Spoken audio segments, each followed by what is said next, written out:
Joining us now is OjyOkpe with stories trending around the world. Hello, Jinx. Good morning, Dr. Abati. How was your weekend? I saved you the ordeal of calling your full name. You did a good, I bribed you. Of course, you did a good job. Thank you very much. I appreciate it. Good morning. Yeah, don't worry. We will use it again. It was the last time on Friday. Hi, Rufai, how are you? You know the Super Falcons are trending. They are playing right now. Alozie is trending. And the goalkeeper is trending as well. They are amazing. We are keeping our fingers crossed for the Super Falcons in a few minutes. Super Falcons are the Goliaths now. Yes. Well, they thought they would be the small part of the equation. They're doing well. They are bullying the English team. Love it. Love it. We have our fingers crossed for them to win. Are we David then? Yes. Okay, we're still David. Okay. Well, all right.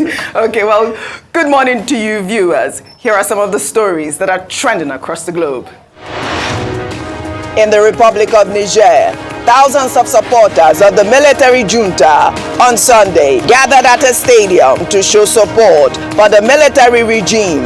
The show of solidarity came as the deadline set by the economic community of West African states to reinstate ousted President Mohamed Bazom elapsed. A huge crowd was seen cheering a delegation of members of the now ruling National Council for the Safeguard of the Homeland. Many of the supporters waved Nigerian flags, while some held Russian flags at the 30,000 capacity stadium named after Seyini Kunche, who led Niger's first coup d'etat in 1974. In Nigeria, President Bola Ahmed Tinubu met with governors of states that share boundaries with Niger Republic at the presidential villa on Sunday. States represented include Sokoto, Kebbi, Yobe, Katsina, and Jigawa. The meeting, which coincided with the deadline from the economic community of West African states to the Nigerian military to reinstate deposed President Mohamed Bazom, was part of wider consultations by the president on the political instability in Niger. In Pakistan, at least 30 people were killed and 67 injured after a train derailed in the country on Sunday. The train, which was headed from Karachi to Haviland, derailed near the southern Sindhi province. Relief and rescue efforts have commenced, as well as investigation into the cause of the incident. Under sports, the federal government of Nigeria on Sunday congratulated women's basketball team, the Tigress, for winning their fourth consecutive FIBA Women's Afrobasket title in Kigali, Rwanda. The team defeated Senegal 84-74 in the Afrobasket finals over the weekend. The victory makes Nigeria only the second African country ever to win the women's Afrobasket title 4 times in a row. The head coach of the team, 31-year-old Rena Wakama, also made history by becoming the first female coach to win the competition since its inception in 1966. Nigeria, the Tigress!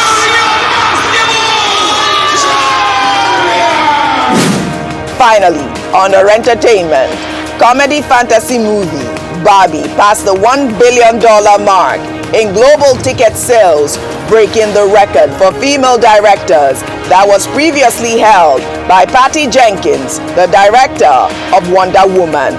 Barbie, which was directed and co-written by Greta Gerwig, added another $53 million from North American locations and $74 million internationally, bringing its global total to $1.3 billion. The comedy stars Margot Robbie and has topped box office records since its debut. Do you guys ever think about dying? Get that for me! Ideas live forever.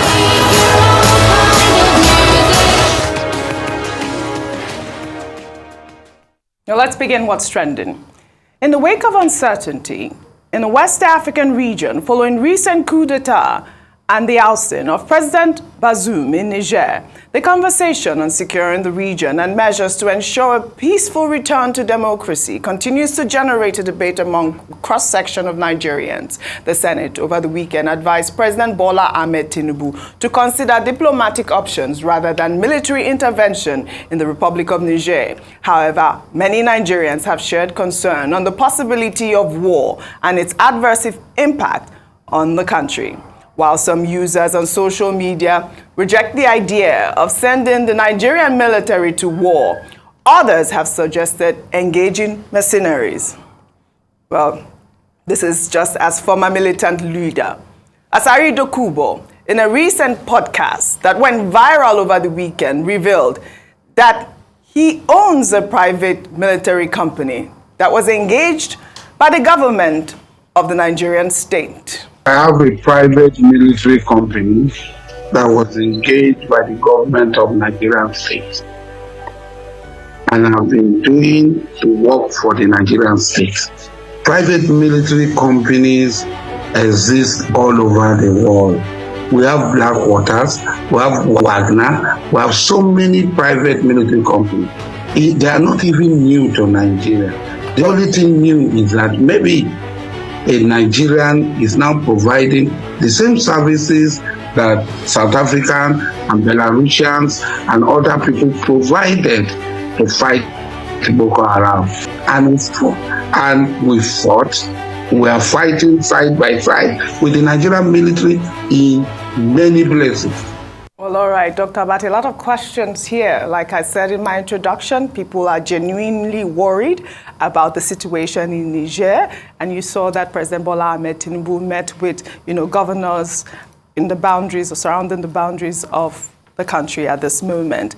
And now we see this video from Asari Dokubo talking about owning a private military company, mercenaries. I mean, I don't know how this is relevant or even allowed in our constitution.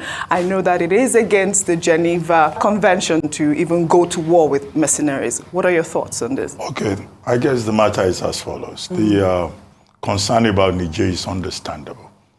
The Nigeria shares border, about over 1,000 square kilometers, converted into miles, 999 miles of border zone, 7 states along that stretch, Sokoto, Kebbi, Katsina, Jigawa, Yobe, all the way to Borno. And those persons there are saying for cultural reasons, for ethnic reasons. I've heard some people saying they have brothers, they have cousins in Niger, and that nobody should come and wage war against their kith and kin. And that in any case, if that were to happen, it's the people in those 7 states that will be immediately affected, because you will expect that Niger will fight back, backed by Wagner, backed by Russia, backed by the other states, Algeria, Mali, Burkina Faso, Guinea-Conakry, who have said, well, we don't support any kind of Ecowas military intervention in Niger.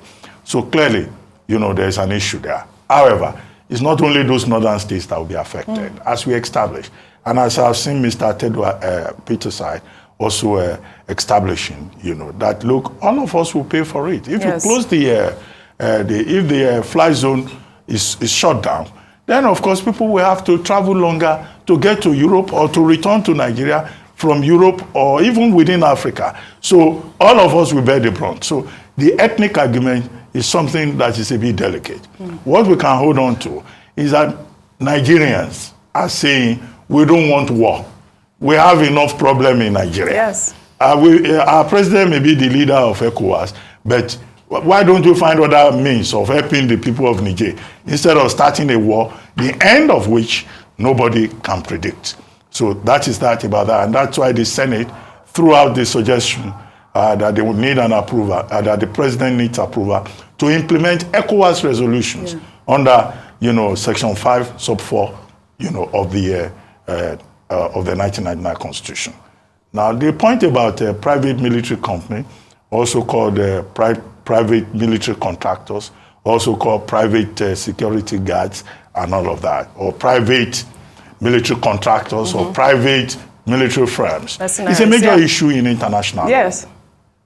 In 1989, The United Nations passed a resolution 44/34, which dealt with this engagement of private military contractors. But it became effective in 2001. And the debate was at two levels. You know, how do you engage PMCs in maybe international peacekeeping operations? And what is the difference, also nomenclature, between private military contractors and also private military guards? Yes. Okay, yes, in Libya, they were engaged. In Iraq, we heard about them.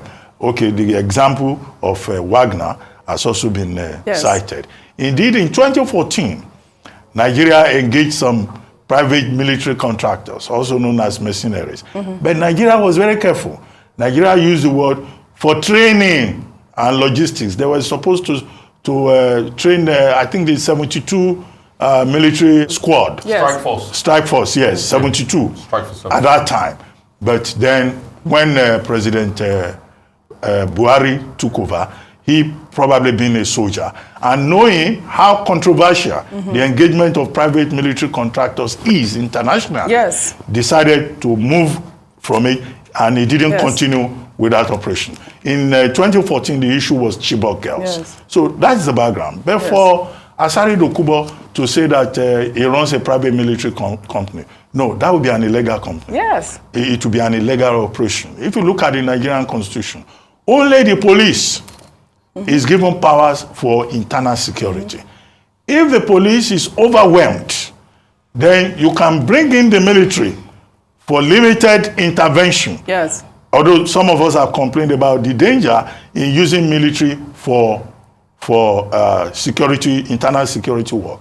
The third category is what they call private security guards. Those private security guards, they are recognized by law.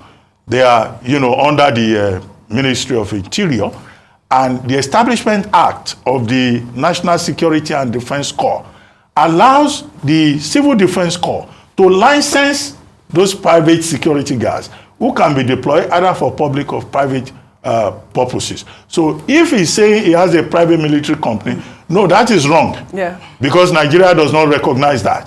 But if he says he has a private security guard company, like all these people. But he says they work hand in hand with the Nigerian that would be an military, illegality. and they've been conducting, operations in different states. Maybe he's using the wrong nomenclature. In Nigeria. No. But even to say that it is considered unlawful, just for Nigerians that are even considering that option, it is considered unlawful under the Geneva Convention to even send mercenaries to war. So, I mean, I don't even think it should be something. When you go to Geneva Convention, you are even going far. Too far. As recently as 2001, I just said the resolution 44/34 of the UN raised issues. Right. So it's a major controversial issue. But we have over 1,100 private security guards. All these people you see wearing uniform. They are all under civil defense. They are supposed to work with civil defense or liaise with the security authorities in Nigeria. So it's not like Wagner. Somebody cannot say, I'm running a Wagner operation in Nigeria. That would be illegal. Very well said, Dr. Abati. Well, in the meantime, a Nigerian man by the name Comrade Mohamed Ali, in a video that has now gone viral, commended the Senate for rejecting the resolution by Ecowas on the use of force in a bid to restore democracy in Niger.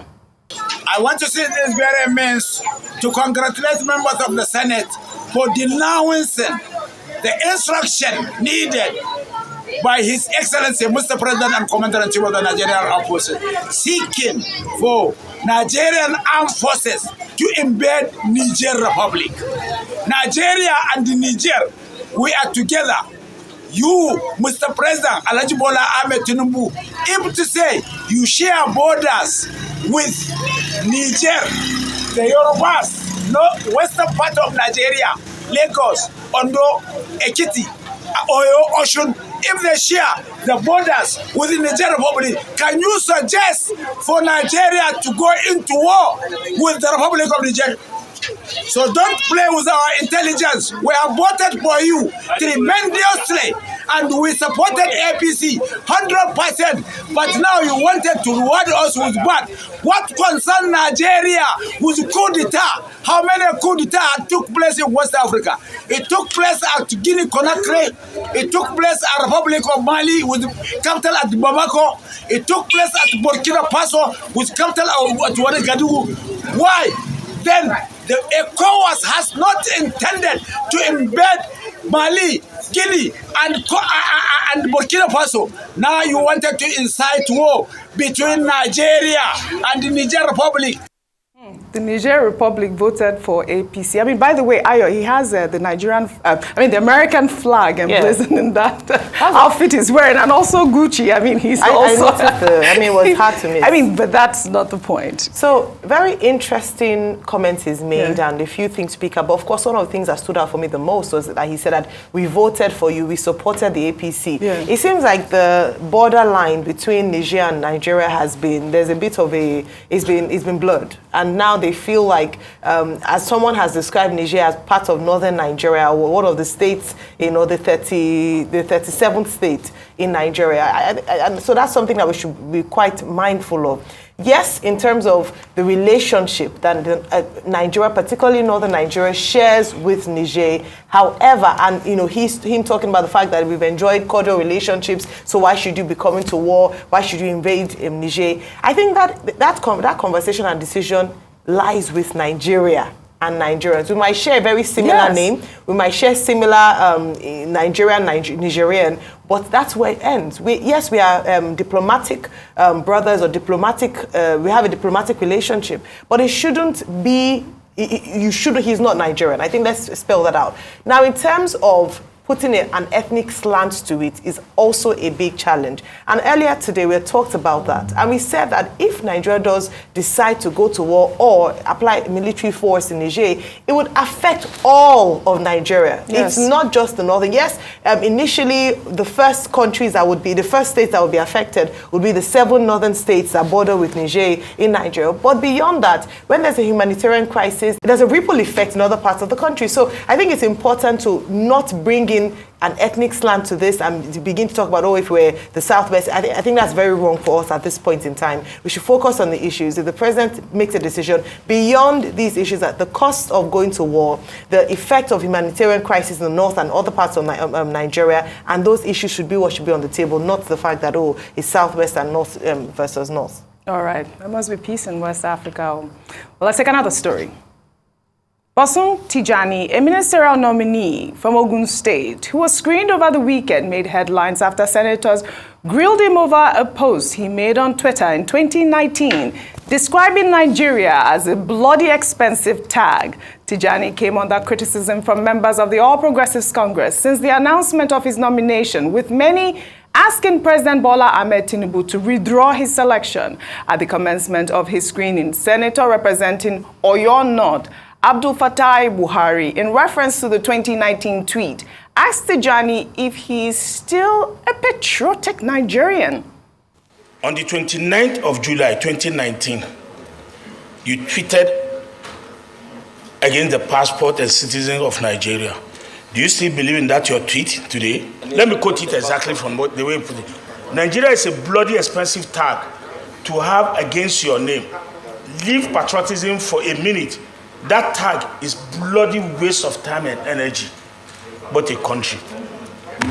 End of quote. Because when he was reading his resume, he was giving patriotism of how he served, blah, blah, blah, blah. If he has changed now, I just wanted to know, and I want Nigerians to know. Well, Tijjani was also made to apologize to the Senate over a 2021 Twitter post in which he described senators as morons. Senate Minority Leader Simon Nwakon read out the post and asked Tijjani if he authored the tweet. Dr. Bazom Tijjani, this last tweet and many others that will come, like the one you called your elders, look at somebody like Senator Gomel. I'm sure he was in the Senate there when you said that he was a moron. So, do you still believe that senators are morons, or do you have an apology to make? If you can tender an apology, we can move on. distinguished senators. I was raised properly as a Yoruba boy, both in Agege and Abeokuta, so I do understand that we're not meant to disrespect our elders. And that's not the training that we're given. My father probably won't be proud of me for all these allegations. But one thing he'll be proud of as well is that the passion that led me to those mistakes has also given me the opportunity to contribute to the development of this country. So I want to profusely apologize to everyone in this hall, including anyone anywhere in Nigeria that may have been offended about everything I said.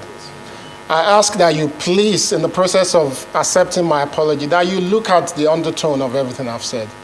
I didn't say it to spite. I said it out of frustration and love. So please accept my sincere apologies, please. Rufai, you know this has generated a lot of reactions. Let me take some tweets. This person wrote, he's very smart with the first 2 or 3 sentences made in his response to the tweet. He's prepared for the questions ahead of time. He addressed them as their son. That's the magic wand. They all kept their cool and listened with interest. And Akpabio already wet the ground before he speak. Well, Jasper wrote, he should have displayed his sincerity and rejected the nomination. The same crop of persons at the National Assembly as at last 4 years occupy the NASS currently. His acceptance just depicts the reality about most critics and experts in Nigeria. They are not sincere, and they are just attention seekers. Once a chance comes, they'll grab it to join those they once criticized. Rufai, of course, I picked your tweet. You wrote, same Senate that refused to review petitions against El Rufai are so excited about Bosun Tijjani's tweet. Rather than ask the man questions on how to develop technology and give us substance, it was about how to make him apologize for his convictions. Rufai. The other guy also said that maybe he should have rejected. So let me even add an addendum to that tweet. Couple of things. And for those that said maybe he should have rejected, a man has a right to reject or vacillate. You know, he can change his mind about things and he chooses to because he wants to make an impact. So please don't demonize people because they criticize people for, because we do that thing very well in Nigeria and it doesn't make any sense. Secondly, as regards what I said, this Senate is very hypocritical. Because this is the same Senate, and Oji, 2 a.m. this morning, for some weird reason, I couldn't sleep all night. And I was watching the video of the screening of Mr. Dele Alake all over again. And the senator raised the case about Mr. Dele Alake calling somebody a wild dog. And the Senate shielded that person. So the people that Mr. Dele Alake called wild dog, are they not Nigerians too? In fact, the words of the Senate president was, let's not talk about pre-election matters, things have passed. So the Boso's tweets that has passed too, you can talk about that. But when somebody also brought a petition against El Rufai, that was a very important security petition. You said, let's waive it off. That happened. Oji, let me even tell you what hurts me the most. And I think I must say this must stop in this country. The infantilizing of young people. They just infantilized Bosun Tijjani, which is unnecessary. And I asked these senators that are saying a man of 40-something is a young man. Please, at what age did Yakubu Gowon become president in this country? At what age did Mr. Donald become governor? At what age, even great Nnamdi Azikiwe, wasn't this the early 50s when this country gained independence? At what age did Anthony Enahoro move the motion for independence of this country? Enough of this infantilization. People have a right to come to face the Senate. Don't say, it's because the president is reaching out to young people and all of that. If it's not a shame on us, what is the average age for leaders? Obama just celebrated how many years? 60-something. And he had become a 2-term president, and this is 8 years after being a 2-term president. Absolutely. He's just in his 60s. Obama became president at what age? 40-something. Cameron at what age? 40-something. Well so it's not tokenism for anybody. It is because of their capacity. And I dare anybody, what Bosun Tijjani had done for this country in the tech world, they should bring out their records to show that they've done the same. Very well said, all of you. I'd like to thank you all for your great analysis, as always, on What's Trending. Well, that's all I have for you on What's Trending today. I'll see you all tomorrow.